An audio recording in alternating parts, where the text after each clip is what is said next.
성가대의 영성이 우리 교회의 영성일 것 같습니다. 성가대가 영적인 찬양을 부를수록 우리 교회의 영적인 성장 그리고 성숙도를 드러내는 것 같아요.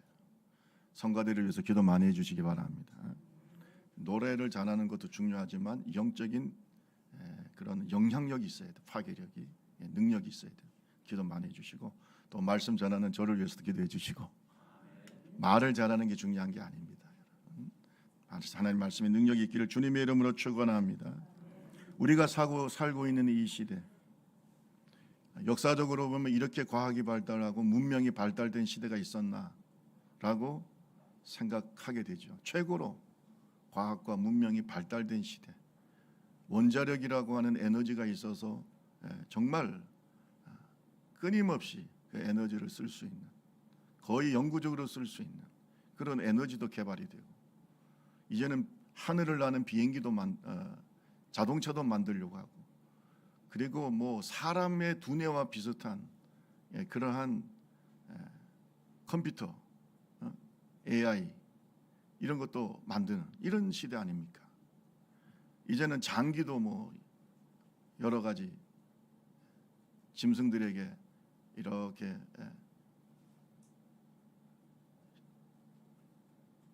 키워가지고 사람에게 그 장기도 바꾸는, 그래서 정말 그 불로장생의 시대를 열려고 하는 이렇게 과학이 발달된 시대가 그 역사적으로 우리 세계 역사상 이렇게 과학이 발달된 시대가 있었을까라고 생각해요.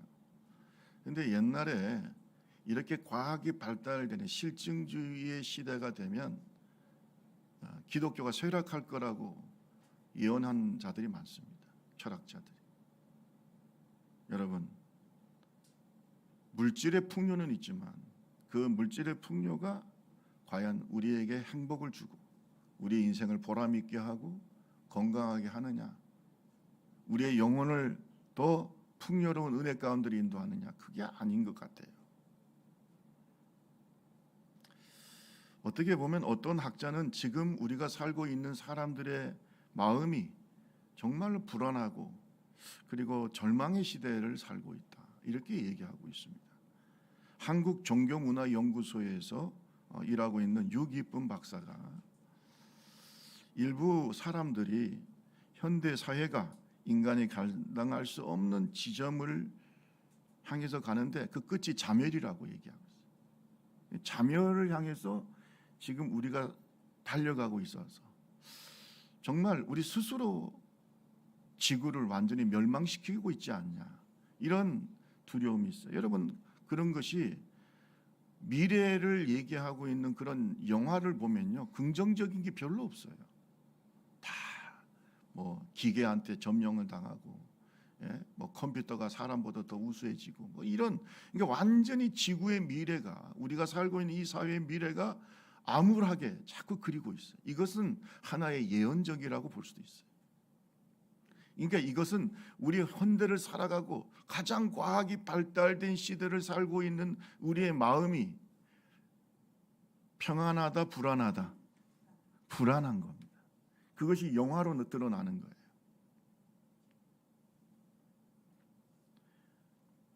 이 유기쁨 박사가 이런 말을 해요. 현대 사회가 정치, 경제, 사회, 생태적으로 갖가지 어려운 문제로 뒤얽혀 있는데 이 문제가 해결이 되지 않고 끊임없이 지체가 되고 그 지체되는 정치적 이러한 환경 속에서 인간은 더 무력해지고, 이거 어떻게 해결하냐. 이렇게 뒤얽혀 있는 생태 문제라든지 정치 문제라든지 러시아 우크라이나 전쟁이나 끊임없이 일어나는 갈등들을 해결을 못해. 유엔도 해결을 못하고 다 해결을 못하고 계속해서 시간에 끌려가. 그 끝이 어디일까? 그래서 이런 것들이 계속 쌓이다 보니까 사람들의 마음이 황량하다고 얘기합니다. 황량해. 뭐 너무 부정적으로 얘기하는지는 몰라도 분명히 그런 요소가 있어요. 그죠? 도대체 이게 해결이 되냐? 이렇게 과학이 발달됐는데도 지진 피해, 지진 문제 해결 못해요. 태풍 문제도 해결 못해요. 그리고 식량이 부족한데 그것도 해결을 못해요. 가뭄이 오면 가뭄도 해결을 잘 못해요. 도대체 인간은 뭐 하나 제대로 문제를 해결할 수 있는가? 갈등을 해결할 수 있나? 생태 문제를 해결할 수 있나? 오히려 생태 문제는 더 심각해지고 있잖아요. 그죠? 그래서 이런 절망이 쌓이다 보니까 감정적으로 분노, 불안, 혐오, 절망감, 모멸감 등이 계속해서 나타나고 있다는 거예요. 이 사회적으로. 이것을 사회학자들이 얘기하고 있어요. 여러분, 이번 주가 제수요일이 있어요. 2월 22일. 따라합시다. 제의 수요일. 죄를 뿌린다는 것은 사실은 회개를 의미하잖아요. 예수님의 고난이 제의 수요일을 시작해서 그 예수님의 고난을 생각하는 사순절이 시작이 됩니다. 부활절까지 이 사순절 기간 동안에 전통적으로 기독교는 자신을 돌아보고 회개하고 예수 십자가의 의미를 생각하면서 회개하고 자기의 마음을 정화시키는 그러한 기간으로 삼았습니다. 현대에 와가지고 이게 점점 약해지고 있어요. 여러분, 회개가 없는 성장은 있을 수가 없다. 회개하라. 성령을 선물로 받을 것이다. 회개해야 성령이 임하는 거지. 회개하지 않는 영혼에 성령이 임하지 않죠. 여러분, 이렇게 마음이 황량한 시대, 영혼이 피폐해지고 있는 이 시대에, 그래서 자살률이 엄청나게 높아져 가고 있는 이런 시대에 우리가 물질 문명이 발달했다고 해서 우리 영혼이 풍족하지 않다고 한다면 우리는 십자가를 바라봐야 되는 거예요. 아멘. 십자가를 바라봐야 돼요. 여러분, 십자가를 생각할 때 여러분은 무슨 감정을 느끼세요? 어떤 사람들은 그것은 하나님의 사랑의 표식이다, 하나님의 사랑의 사인이라고 생각하는 분도 있지만, 또 어떤 분들은 주님의 무서운 분노도 느낍니다. 그렇잖아요. 자기 아들을 십자가에 못 박기까지 죄를 심판하시고 죄를 싫어하시는 주님의 모습이 나타납니다. 어쨌든 우리는 십자가에 달린 예수님을 통해서 버림받은 영혼의 모습을 봅니다. 따라합시다. 버림받은 영혼. 하나님으로부터 버림받은 영혼.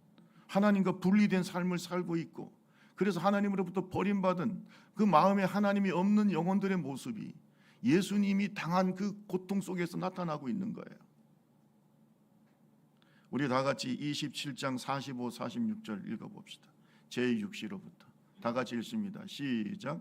제6시로부터 온 땅에 어둠이 임하여 제9시까지 계속되더니 제9시쯤에 예수께서 크게 소리질러 이르시되 엘리 엘리 라마 사박다니 하시니 이는 곧 나의 하나님 나의 하나님 어찌하여 나를 버리셨나이까 하는 뜻이. 한 번도 우리 주님은 사실을 하나님을 그냥 하나님이라고 부른 적이 거의 없죠. 다 하나님을 아버지라고 불렀어요. 그런데 이 십자가 위에서는 하나님이라고 부르고 있어요. 그리고 왜 나를 버리십니까? 어찌하여 나를 버리십니까? 이것은 예수님 자신의 영혼이 아니라 이 버림받은 인간, 죄인들의 영혼을 대신해서 하시는 거예요.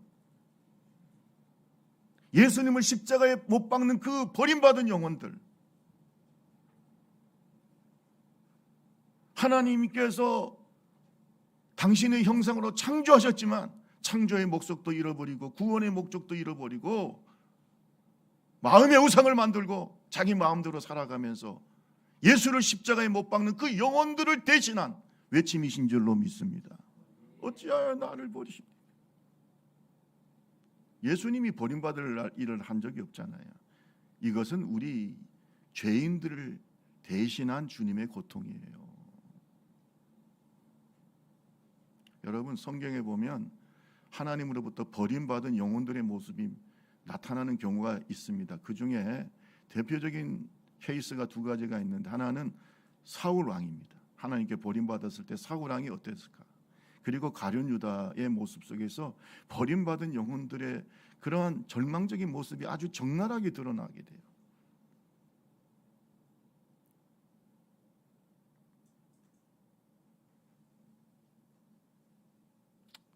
오늘 우리가 살고 있는 시대는 상실의 시대, 절망의 시대, 가족 간의 사랑도 상실되고 있고 사회의 온정도 점점 상실되어 가고 있고 사제 간의 정도 점점 상실되고 있어요.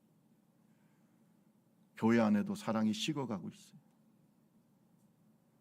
우리 주변에 이렇게 버림받은 영혼들의 모습이 많이 나타나고 있어요. 요새 상담 심리학이 굉장히 발달되고 있어요. 그래서 어떤 분들은 지금은 심리학의 시대라고 말할 정도입니다. 그 정도로 사람들의 마음이 황폐합니다. 영혼들이 너무 힘들어하고 있어요. 희망이 보이지 않는 절망 속에서 살고 있어요. 문제가 해결이 안 돼요. 가정 문제도 해결이 안 되고 내 영혼의 갈급함도 해결이 안 되고, 그래서 상담학으로 해결하려고 하고 심리학으로도 해결하려고 그러고 뭐 여러 가지 정신의학으로도 안 됩니다. 철학도 안 돼요. 다 부족합니다. 여러분, 이 절망에 빠진 영혼, 정말로 이렇게 버림받은 영혼을 구원하는 길은 우리 대신 절망을 당하신 예수에게 있어요. 이쪽이 아멘이 부족했기 때문에 제가 계속 들고 있을 생각이에요. 누구에게 있다고요? 예수. 십자가가 여기 있으니 이렇게 해야 되겠네. 예수 그리스도에게 있어요.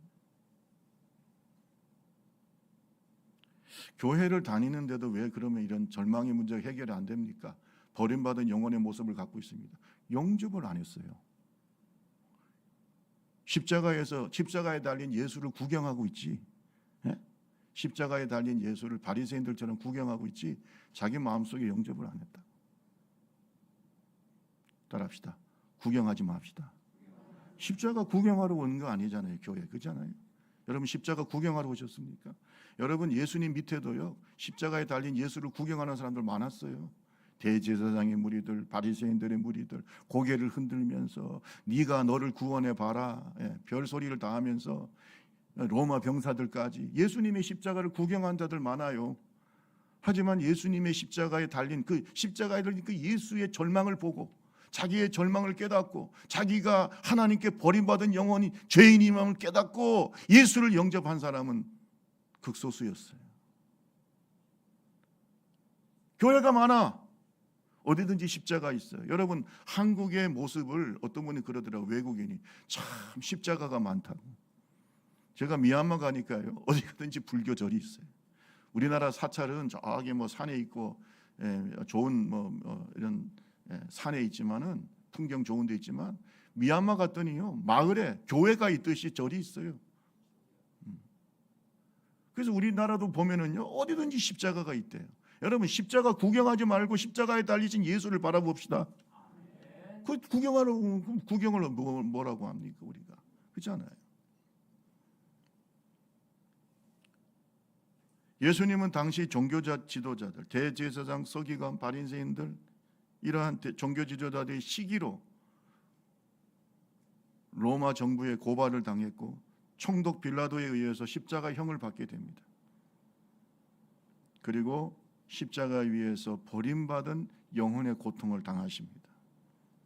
다시 말씀드리면 우리가 읽었던 27장 46절에 보면 엘리 엘리 라마 사박다니, 따라합시다. 엘리 엘리 라마 사박다니. 이 말을 번역하면 따라합시다. 나의 하나님 어찌하여 나를 버리셨나이까. 버림받은 영혼들의 마음. 여러분 오늘 이 버림받은 영혼의 모습이 사울 왕과 가룟 유다를 보면은 그 마음의 상태를 알 수가 있어요. 오늘 우리 주변에 이런 마음의 상태를 가진 사람들이 많아요. 또 이 교회 안에도 이런 아직도 영혼의 상태를 가지고 있는 분들이 있어요. 여러분 잘 생각해 보세요. 이 사순절이 시작되는 이번 주에 과연 예수 그리스도의 십자가와 나는 무슨 상관이 있는지 좀 깊이 묵상하는 시간 되기를 주님의 이름으로 축원합니다. 이게 사울 왕과 가룟 유다를 보면요, 그 마음이 따라합시다. 사탄의 지배를 받는다. 그 마음을 보면은 세상 신인 사탄, 악령의 지배를 받고 있어요. 그러니까 하나님께 버림받은 영혼의 마음은 비어 있는 게 아닙니다. 진공 상태가 아니에요. 거기에는 영적으로 보면은 누가 지배하고 있어요?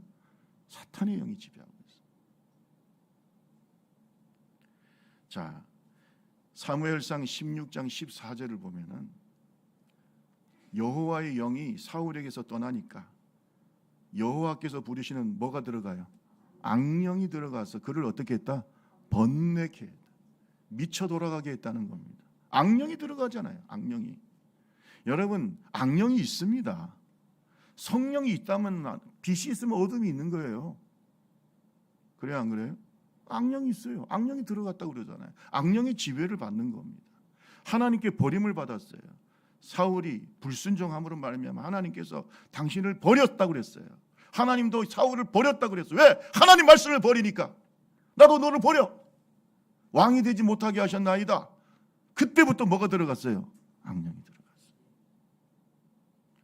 버림받은 영혼의 안타깝고 불쌍한 모습은 악령의 지배를 받고 있다는 거예요. 본인이 알든 모르든 그건 상관이 없어요. 이것이 팩트, 사실이기 때문에. 여러분, 유다는 어땠을까요? 가룟 유다는 어땠을까요? 하나님께 버림받은 그 영혼, 차라리 태어나지 말았으면 좋았을 거라. 주님이 말씀하셨던 그 가룟 유다의 마음은 어때요? 요한복음 13장 27절 같이 한번 볼까요? 한번 읽어볼까요? 요한복음 13장 27절 다 같이 읽어봅니다. 시작. 조각을 받아 곧 사탄이 그 속에 들어간 이에 예수께서 유다에게 이르시되 네가 하는 일을 속히 하라. 지가 의지대로 하는 것 같지만 그 속에 누가 역사하고 있다고요? 사탄이 하고 있어요. 여러분, 인간은 강하지 않아요. 성령의 지배를 받든 마귀의 지배를, 악령의 지배를 받든 둘 중에 하나인 거예요. 영적인 중립 상태는 존재하지 않습니다. 그래서 어거스틴은 우리가 하나님의 나라와 그 다음에 사탄의 나라가 싸우고 있다고 그랬어요. 그러니까 여러분이 지금 성령의 지배를 받지 않으면 뭘 받을까요? 지금 악령의 지배를 받고 있는 거예요. 이 세상 사람들이 윤리적으로 도덕적으로 산다고 하지만 그들이 하나님의 영광을 위해 삽니까? 자기를 위해 사는 거지. 선한 일을 하는 사람도 있습니다. 그것이 하나님의 영광과 무슨 상관이 있습니까?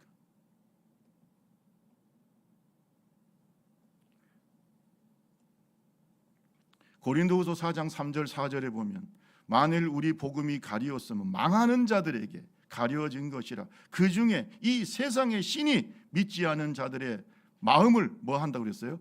혼미케. 사탄이 마음을 혼미케 하여 그리스도의 영광의 복음의 광채가 비치지 못하게 한다고 그랬어요. 여러분, 전도가 왜 이렇게 힘든 줄 아세요? 전도할 때 사탄이 그 마음을 지배하고 있기 때문에 영적 전쟁을 벌이는 거예요. 어제 우리 전도위원회가 모여가지고 전도 무분을 만들 얼마나 간절히 기도한지 몰라. 저는 우리 교회를 보면서 희망을 보는 거예요. 왜? 생명의 역사가 나타나는 거예요. 어제 전도하기 위해서 많이 모였어요. 사실 많이 모여가지고 같이 전도 물품 만들면서 간절하게 기도하고 할렐루야. 그러니까 전도 안 하는 사람은 죽어도 아멘 안 하는 거야. 양심의 가책이 가거든. 여러분, 전도하게 되면 영적 싸움을 하게 되고 기도하게 되고, 따라합시다. 전도하는 교회는, 선교하는 교회는 기도하고 성령 충만하다. 당연합니다. 이게 여러분 중에 목사님 제가 구원받은지 안 받은지 잘 모르겠다. 전도해 보시면 알아요. 영적 전쟁을 해보시면 알아.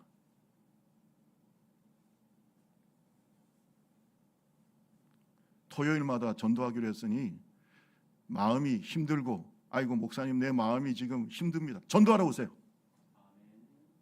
토요일 날 2시 교회에 오시면 전도할 수 있어요. 아니 진짜예요. 여러분이 힘들 때는 전도해야 되는 거예요. 자, 이렇게 하나님으로부터 버림받은 영혼은요, 사탄이 지배합니다. 두 번째는 어두운 감정이 지배합니다. 따라합시다. 어두운 감정. 이 영혼의 어둠이, 저는 불평불만하고 마음속에 어둠이 임하는 이유를 한번 좀 생각해 볼 필요가 있어요. 성령은 밝아요. 저는 그 귀신 들린 사람 봤거든요. 눈이 바뀝니다. 저는 이렇게 눈을 보면 그 사람의 영적 상태를 어느 정도 알 수 있어요. 눈 속에 뱀의 모습이 있어요. 그걸 뭐 제가 뭐 그걸 당신이 증명할 수 있냐? 그렇게는 뭐 말 못하겠지만은 제가 그런 것들을 많이 봤기 때문에 느끼는 거죠. 완전 뱀의 모습이 눈 속에 있어요. 눈은 마음의 창이라는 말이 맞는 것 같아요. 자, 그런데 이 귀신이 들린 사람들의 특징이 뭐냐면 어둠을 좋아합니다. 그래서 제가 얘기하잖아요. 교회에 어둠이 없어야 된다고. 교회 어둠이 없어야 돼요. 마음에 어둠이 없어야 돼요. 여러분, 어두운 곳에 뭐가 틈탑니까? 집에도 어두운 곳에, 후미진 곳에, 더러운 곳에 뭐가 옵니까? 하기야 다들 좋은 아파트에 사시니까 잘 모르. 아니 쥐새끼. 제가 우리 사택에 있으면서 한 20마리 잡은 것 같아요. 쥐. 제가 별로 쥐새끼 안 잡아봤는데, 그렇다고 여러분 보고 제가 뭐 아파트 옮겨달라고 그런 얘기 아니고, 쥐새끼를 많이 잡다 보니까 이제는 습관이 되더라고요. 한 20마리 잡은 것 같아요. 그 찍찍이가 이렇게 유용할 줄은 몰랐어요. 제가 찍찍이를 사러 다닐 줄은 꿈에도 몰랐어요. 근데 지금은 이제 안 와요. 하도 잡히니까 한 20마리 잡았어요. 어두운 곳에, 후미진 곳에, 더러운 곳이 임하는 거예요. 그래 안 그래요? 바퀴벌레, 쥐새끼, 뭐 다 해충들이 어두운 곳에 오잖아요. 내 영혼이 어두우면요, 그 누가 역사할까요? 그래서 성령은 빛인 거예요. 성령은 밝은 거예요. 성령 충만하면 믿음의 말, 긍정의 말, 축복의 말, 할렐루야, 은혜의 말, 그렇게 하는 겁니다, 여러분. 그게 내 마음의 상태거든. 따라합시다. 마음이 바뀌면 말이 바뀐다. 말이 바뀌어요. 여러분 주변에 말 들어보세요. 계속 부정적인 말, 뭐 이런 말 하는 분들은요, 좀 그 마음 상태가 안 좋은 거예요, 지금. 사무엘상 16장 14절을 보세요. 이렇게 얘기하고 있죠. 우리 같이 한번 읽어볼까요? 시작. 여호와의 영이 사울에게서 떠나고 여호와께서 부르시는 악령이 그를 번뇌케. 번뇌한다는 말이 두려움 또는 갈등. 영어 성경에 보면 트러블이라고 해요. 갈등이 일어나는 거예요.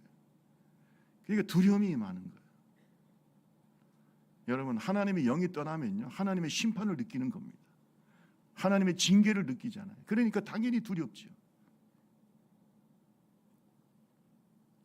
저는 이게 사울의 모습을 보면요, 심한 우울증에 걸리는 것 같아요.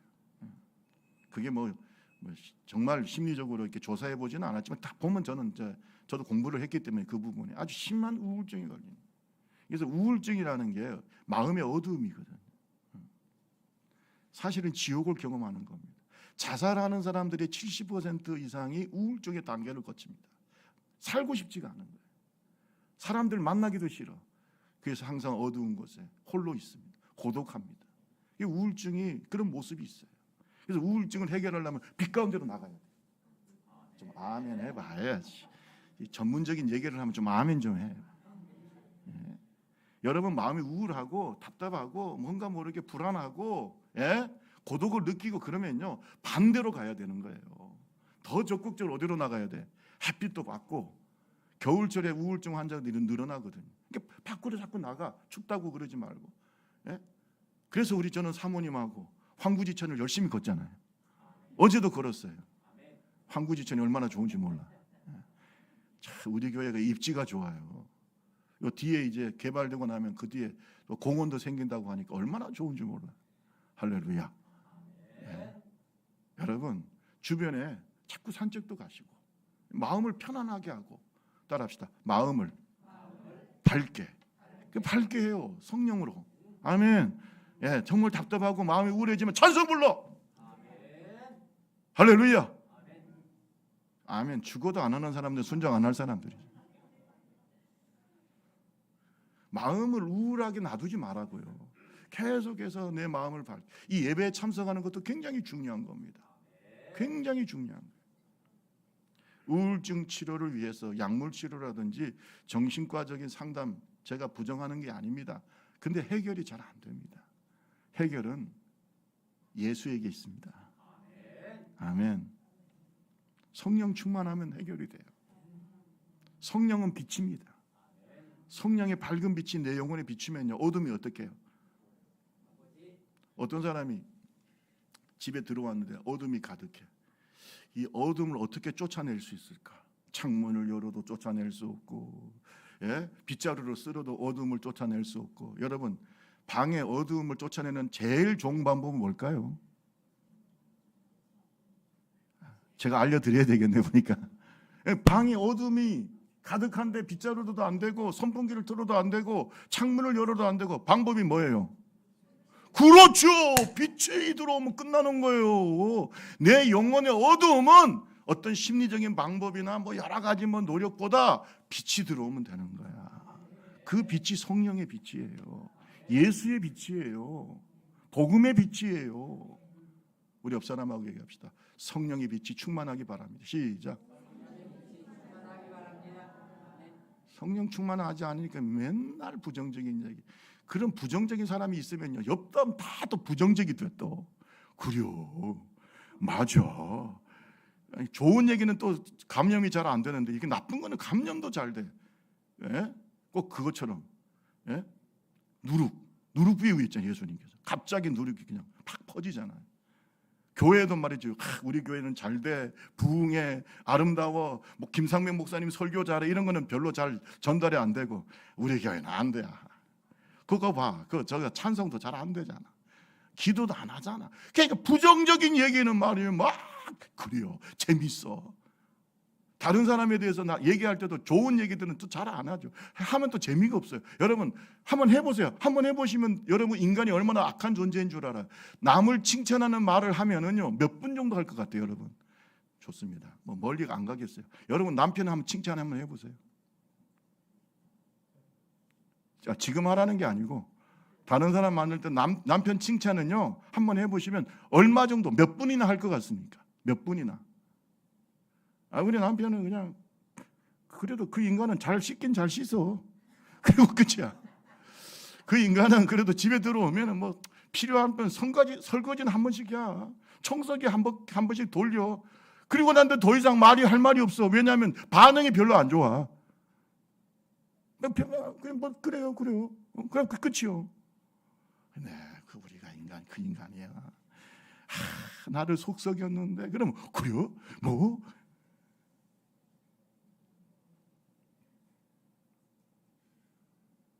어둠이 지배하게 하지 마세요. 물론 마음속에 있는 상처나 이런 것들을 서로 얘기하면서 풀 필요는 있지만은 어둠이 지배하게 하지 마라.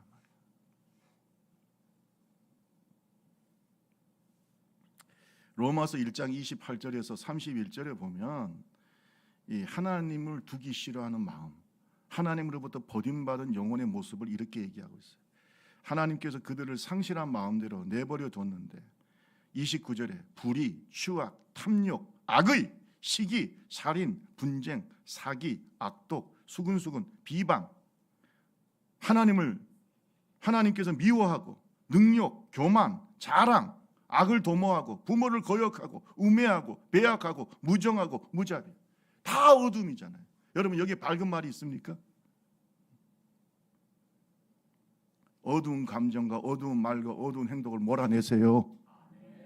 그걸 계속 여러분 마음을 지배하게 하면 누가 역사할까요? 어둠 속에 누가 역사한다고요? 사탄이 역사합니다. 여러분 사탄이 역사해요. 그게 사울이에요. 그게 가룟 유다입니다. 세 번째 보면은요 모든 관계가 다 깨집니다. 따라합시다. 관계가 깨진다. 당연합니다. 하나님과의 관계 깨지는 건 당연하고요. 모든 관계가 다 깨져버려요. 참 저는요 가룟 유다를 보면 참 기가 막힙니다. 가룟 유다가 예수님의 제자잖아요. 3년 동안 예수님과 좋은 관계를 맺고 있었죠. 예수님은 가룟 유다를 신뢰하셨기 때문에 그 회개를 맡기셨어요. 회개. 여러분 교회에서도 회개는 아무나 맡기는 게 아닙니다. 뭐 제리도 밟고 개선도 빨라야 되지만 기도도 신뢰할 수 있어야 맡기는 거죠. 맡긴 거예요. 근데 성경에 보면 도적이라고 나오고 있어요. 자 어쨌든 간에 이 가룟 유다가요 예수님을 자기들 병사들을 은 30에 팔고 난 다음에 그 유다 병정들을 끌고 와가지고 예수님을 만날 때 군호가 뭐였느냐 하면 입맞춤이었어요. 저는 이걸 보고 너무 가슴이 아파요. 입맞춤이라는 것은요 이 서양 또는 팔레스타인 지역에서는 이거는 인사거든요. 아주 사랑과 평화를 정말 친밀한 자에게 주는 인사입니다. 입맞춤이라는 게 인사야, 인사. 근데 그게 뭐였어요? 예수를 잡는, 예수를 배반하는 군호가 됐어요. 참 안타까워요. 관계가 깨지는 거야. 예수님과의 관계가 깨지잖아요. 그리고 사무엘상 15장 35절에도 보면은 사울이 하나님께 불순종하고 난 다음에 사무엘하고 관계가 완전히 깨져버려요. 우리 한번 볼까요? 사무엘상 15장 35절 다 같이 시작. 사무엘이 죽는 날까지 사울을 다시 보지 아니하였으니 이는 그가 사울을 위하여 슬퍼함이요 여호와께서는 사울을 이스라엘 왕으로 삼으신 것을, 이거는 인간의 입장에서의 감정을 말하는 겁니다. 하나님도 후회하시고 사무엘도 다시는 봐요, 안 봐요? 안 봐요. 여러분, 악령이 역사하는 사람하고 누가 관계를 맺으려고 하겠어요?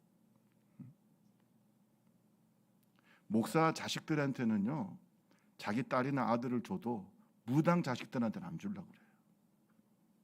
그렇잖아요. 악령이 역사하는데 어떻게 만날 수 있어요? 여러분, 저도 마찬가지입니다. 제가 혹시 누구의 집에 잘 안 간다든지 뭐 행사한테 안 간다면은요, 주님께서 내 마음을 막을 수도 있다는 걸 아셔야 돼요. 주의 종들이 막 무조건 가는 게 아니에요. 관계가 깨지는 거예요.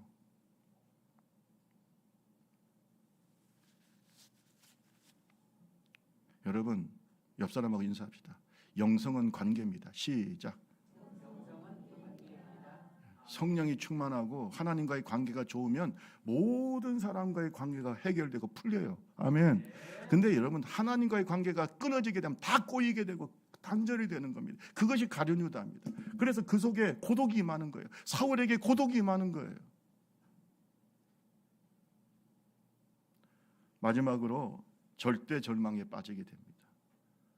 마태복음 26장 24절에 가룟유다에 대해서 인자는 기록된 대로 가거니와 인자를 파는 사람에게 화가 있으리라.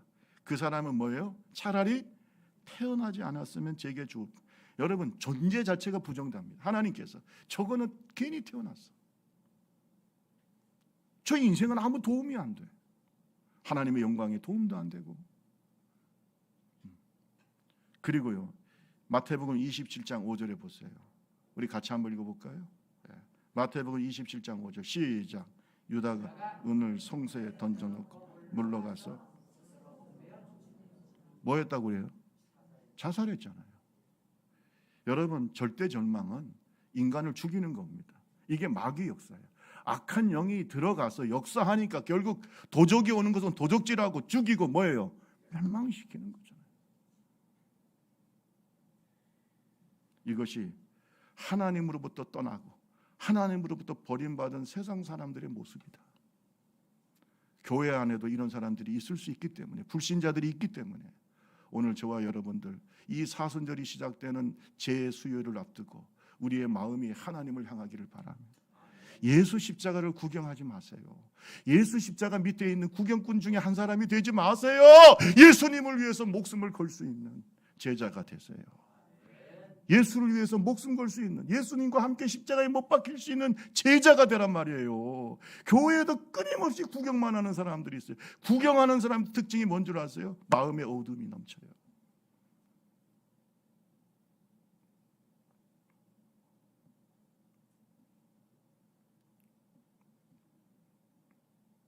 우리나라 자살률을 보면요, OECD 국가 중에 1위라고 해요. 1위. 저는 우리나라 사회가 어둡다고 봅니다. 왜냐하면 자살률이 1위예요. OECD 국가, 선진국 모임 OECD 국가 중 1위. 이게 2019년 통계이긴 하지만 지금도 인용을 많이 하더라고요. 1위가 한국이고요, 2위가 리투아니아, 3위가 슬로베니아, 5위가 일본, 6위가 미국입니다. 우리나라가 일본, 미국보다 자살률이 높아. 그 말은 뭐예요? 영혼이 밝다는 말이 어둡다는 말이에요. 사회가 밝다는 말이 어둡다는 말이에요. 극한 경쟁 사회, 어두워요. 밝게 만듭시다. 따라합시다. 선한 영향력. 우리가 이 교회가 한번 생각해 보세요. 세계에서 제일 큰 교회가 교단마다 있어요. 감리교에서 제일 큰 교회가 한국에 있습니다. 예? 순복음에서 제일 큰 교회가 한국에 있습니다. 장로교에서 제일 큰 교회가 한국에 있습니다. 그런데 자살률이 1위라고요? 도대체 한국 교회는 뭐 하고 있습니까? 한국 교회는 뭐 하고 있습니까? 우리 좁은결 교회는 뭐 하고 있습니까? 예? 선한 영향력을 드러냅시다. 세상에 뭐가 돼야 돼요? 빛과 소금이 돼. 내가 빛이 돼야 될 거 아니에요. 내 속에 있는 빛을 드러내야 될 거 아니에요. 내 속에 있는 빛을 드러내야 될 거 아니에요. 내 속에 있는 예수의 빛이 드러나야 될 거 아니에요. 내가 어두운데 어떻게 어두운 사람을 구원합니까? 내가 어두운데, 내가 힘들어 죽겠는데, 내가 감사가 없는데, 내가 기쁨이 없는데, 내가 성령 충만하지 않는데 누구한테 가가지고 예수 믿고 복 받으라고 얘기할 수 있을까요? 내가 충만해야 돼요. 예수 십자가를 볼 때 사람들이 그 당시에 무엇을 느꼈을까? 십자가에 달리신 예수는 자기들이 볼 때는 버림받은 영혼이었습니다. 왜냐하면 신명기 21장 23절에 보면 나무에 달린 자마다 저주를 받았다고 했기 때문에 예수님은 저주받은 영혼이 돼버린 거예요. 그 의미를 모르니까. 옛날 바리새인들이나 사두개인들이나 예수를 십자가에 못 박고 난 다음에 그들이 말합니다. 율법적으로 예수는 저주받은 자다. 이것 봐라. 그는 잘못됐다. 하나님의 아들 아니다. 그런데 모든 사람이 저주받았다고 생각했던 그 예수의 십자가가 희망의 상징이 됐다는 거예요. 용서의 상징이 됐다는 거예요. 끝까지 아멘 안 하시는 건 뭐 믿음이 좋은 건가? 여러분, 십자가에 들린 예수가 저주의 상징인 희망의 상징이 되고 생명의 상징이 되고 구원의 상징이 되고, 아마 지금 옛날에 예수님 시대, 바울 사도 시대의 사람들이요, 여자분들이 목에다가 십자가 걸고 다니고 귀에다 십자가 걸고 다니고 이 모습을 봤으면 기절초풍할 겁니다. 뭘 달고 다니는 거예요 지금? 저주의 상징을 달고 다녀. 형틀을 들고 다녀. 여러분, 그만큼 예수 그리스도의 십자가, 예수님이 달리심으로 말미암아 예수님이 의미를 바꿔버리셨어요. 그러니까 절망과 정말 이 버림받은 영혼들을 희망으로 바꾼 것은 뭐예요? 예수 십자가라니까. 이게 역설이에요. 이게 복음의 역설이에요. 가장 절망의 상징이 가장 희망의 상징이 됐어요. 가장 저주의 상징이 용서의 상징이 됐어요. 예수 십자가를 품고 삽시다. 저는요 행복해요. 솔직히 말해서 제가 목사가 된 것도 행복하지만 그냥 예수 믿는 것 자체가 행복한 사람이에요. 우리 옆 사람하고 얘기합시다. 예수님을 가슴에 품고 삽시다. 시작. 그러면 절망이 없어요. 절망이. 여러분 교회 다녀도 왜 어두운 줄 아세요? 예수가 없잖아요. 솔직하게 생각해 보라고. 여러분이 예수님의 종입니까? 아니면 예수님이 여러분의 종입니까? 한번 생각해 보세요. 순종을 안 하잖아요. 순종을. 생각을 해보면 알아요. 왜 내가 기도응답도 안 되고 내 영혼이 불행하고 왜 희망도 없고 왜 그럴까? 왜 불안할까? 내 영혼이 느끼는 겁니다. 내가 하나님께 지금 버림받아 있구나. 하나님과 멀어져 있구나. 중요한 건 돌아가면 되는 거예요. 예수 십자가를 바라보면 되는 거예요. 절망을 희망의 상징으로 만든 예수 십자가를 가슴에 품으면 되는 거예요. 자, 예수님께서 돌아가셨을 때 두 가지의 중요한 현상이 나타난다. 잘 보세요. 이것이 우리에게 예수님이 왜 예수 십자가가 우리에게 희망의 상징이 됐는지를 말해주는 겁니다. 해결책은 여기 있어요. 어떤 정신과적인 해결도 필요하겠지만 이것이 근본적인 해결책이에요. 자, 우리 한번 27장 50절에서 53절 읽고 마치겠습니다. 27장 50절에서 53절을 우리 다 같이 큰 목소리로 읽겠습니다. 예수께서 시작. 예수께서 다시 크게 소리 지르시고 영원히 떠나시니라. 이에 성소 휘장이 위로부터 아래까지 찢어져 둘이 되고 땅이 진동하며 바위가 터지고 무덤들이 열리고 자란 성도들의 몸이 많이 일어나 예수의 부활 후에 그들이 무덤에서 나와서 거룩한 성에 들어가 많은 사람에게 보이니라. 아멘. 예수님의 십자가, 예수님이 그 달린 십자가, 예수 십자가에 달린 예수님이 저주받은 영혼이 아니고 우리를 구원하신 구세주라는 것을 두 가지를 통해서 증명했는데, 첫째가 바로 성소의 휘장이 위에서부터 아래로 떨어져요. 헤롯 성전에 달려있는 그 휘장이, 성소와 지성소를 가르고 있는 휘장, 하나님의 나라와 사람의 나라를 다 가르고 있는 그 휘장이 위에서부터 밑으로 쫙 갈라져 버렸어요. 여러분 평택에 가보시면 이게 무슨 말인지 알아요? 여러분 휘장이 이런 조그만 천으로 되어 있는 이런 커튼이 아니에요. 크레인으로 들어 올릴 정도로 굉장히 두꺼운 겁니다. 여러분 그것이 사람의 힘으로 특히 위에서부터 밑으로 자를 수 있을까요? 없을까요? 없습니다. 누가 자르신 거예요? 예수님이 십자가에 달려서 돌아가시는 순간에 하나님, 나의 하나님, 어찌하여 나의 영혼을 버리셨습니까? 라고 할 때 아니야! 주님께서 잘라버리신 거예요. 그리고 난 다음에 천국의 문을 열어주신 거야. 예수 그리스도를 통해서 버림받은 영혼들이 구원할 길을 열어주신 거야. 그래서 예수의 십자가가 아니고서는 들어갈 수가 없는 겁니다. 여러분. 예수님이 그 육체의 피를 흘리심으로 천국의 문, 하나님의 임재를 경험할 수 있는 문, 하나님의 자녀가 될 수 있는 문, 구원의 문을 어떻게 해요? 자기 몸으로 열어주신 거예요. 절대 절망을 해결할 수 있는 길, 마음의 불안을 해결할 수 있는 길, 버림받는 영혼의 고독을 해결할 수 있는 길은 예수 그리스도예요. 절대 절망 속에서 몸부림쳤던 예수 그리스도의 십자가의 복음이 우리를 해방시킬 수 있어요.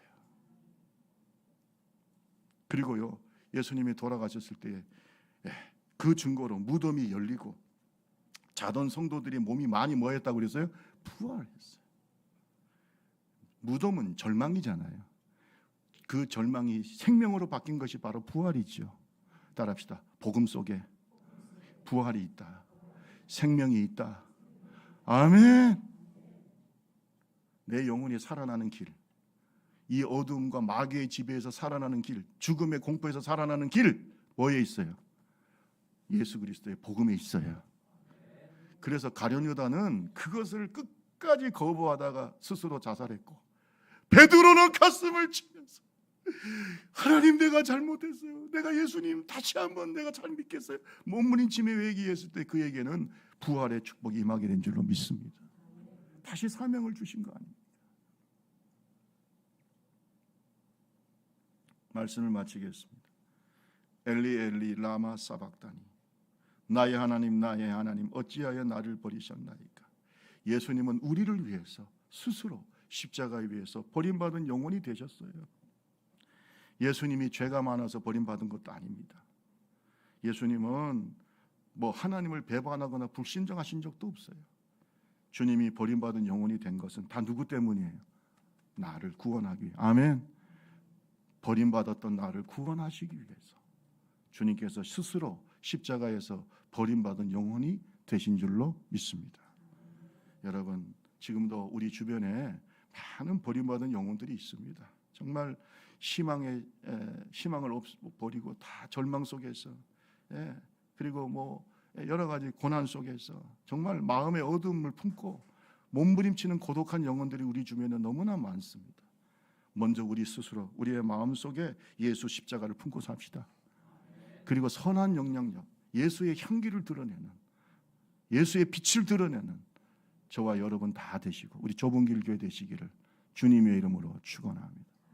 이 시대, 이 절망의 시대, 희망은 어디에 있을까요? 예수 십자가에 있어요. 그것이 사순절의 의미라는 사실을 깊이 묵상하시기를 주님의 이름으로 축원합니다. 요한복음 14장 27절에 예수님은 이렇게 말씀하셨어요. 평안을 너희에게 끼치노니 곧 나의 평안을 너희에게 주노라. 따라합시다. 나의 평안을 너희에게 주노라. 우리 옆 사람하고 얘기하세요. 나의 평안을 너희에게 주노라. 시작. 찬송하시고 같이 기도하겠습니다. 얼마나 아프셨나. 버림받은 주님의 영혼을 생각하면서, 주님의 십자가를 생각하면서 찬양하겠습니다.